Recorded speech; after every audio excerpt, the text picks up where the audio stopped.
developed by Don't Nod Entertainment and published by Square Enix in 2015 for multiple video gaming platforms, was that of Life is Strange. Also, the premise of the game had it that it focused on Maxine Caulfield, on the fact that she had the power to either rewind or to fast forward time by a few moments. The game revolved around this concept as well as the choices she could or couldn't make as a result of her decisions as acted out on chosen by the player. It was never technically mentioned how exactly Marx obtained her powers of time manipulation, or why her in particular out of anyone in the game were able to obtain such a godlike ability. But an interesting theory had it that through the lore of the game, she was chosen through a combination of circumstances, fate, as well as the Native American gods of Arcadia Bay, as multiple sources mention that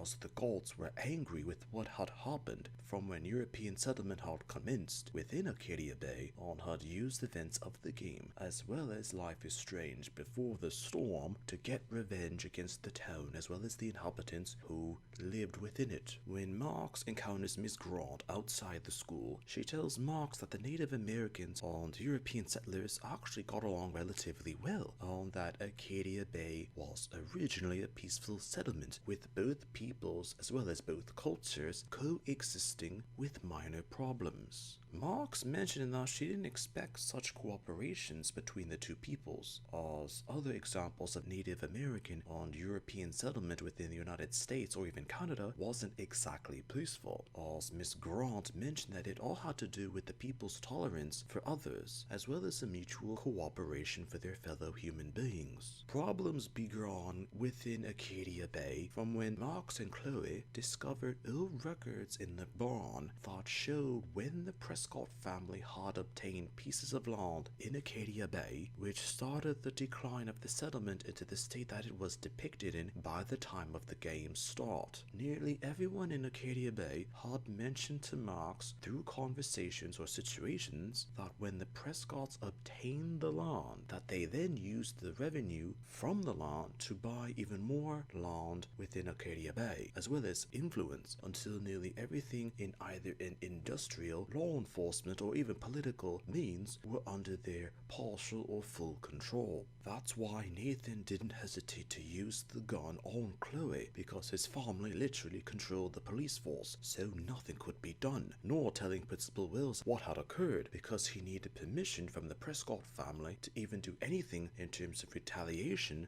when in comparison to Blackwell Academy's regulations. As Chloe had mentioned to Marx, as well as Marx hearing from other residents, the situation in Arcadia Bay was hopeless. If there were a god or gods, they'd probably have had enough of Arcadia Bay as well. Marx also had noticed the totem pole within Blackwell grounds, and mentioned to himself that such a thing had been there from even before the academy was founded. Perhaps there were reasons for that. Samuel even mentioned to Marx that a lot of unknown things actually occurred regularly in Arcadia Bay, but few, if any, noticed what were actually going on in the town in terms of paranormal activities. The homeless woman that Marx had also spoken to mentioned that she had been within what was then considered to be Arcadia Bay for at least 1,000 years, and commented that a lot has changed during that time. Chloe told Marx that the situation in Arcadia Bay was hopeless, and originally Marx had some sort of optimism with the possibility that there might be good in the people as well as